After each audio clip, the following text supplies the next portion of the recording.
దేవుడు కార్యాలు చేస్తేనే దేవుడు అని తిరిగే విశ్వాసం మనది. దేవుడు మన ప్రార్థనకి జవాబిచ్చి అద్భుతాలు జరిగిస్తేనే నేను క్రైస్తవునని చెప్పుకునే క్రైస్తవ్యం మనది.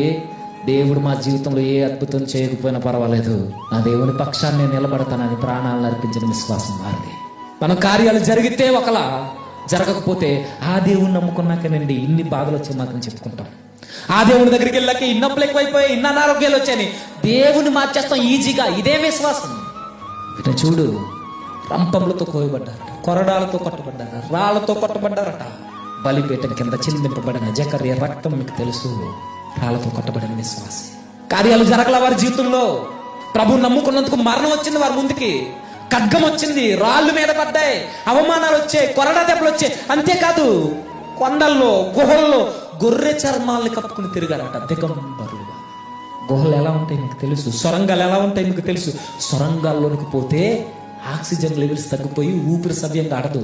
ప్రాణాన్ని అరచేతిలో పెట్టుకుని ప్రభువుని నమ్ముకున్నందుకు బిక్కు బిక్కుమంటూ ఆకలి దప్పులతో దిగంబరులుగా బ్రతకరట. వీళ్ళెవరు అంటే బైబిల్ చెప్తుంది, విశ్వాస వీరులు. కార్యం జరిగితేనే ప్రభుని నమ్మడం కాదు. మన జీవితంలో మన ప్రార్థనలకు జవాబు లేట్ అయినా, ఒకవేళ జవాబే రాకపోయినా, నీ కుటుంబంలో ఏ అద్భుతం జరగకపోయినా, ఆ దేవుడు దేవుడే, నేను పాపంతో రాజీ పడను, నేనే మాత్రం లొంగిపోనా, నిలబడడం విశ్వాసం.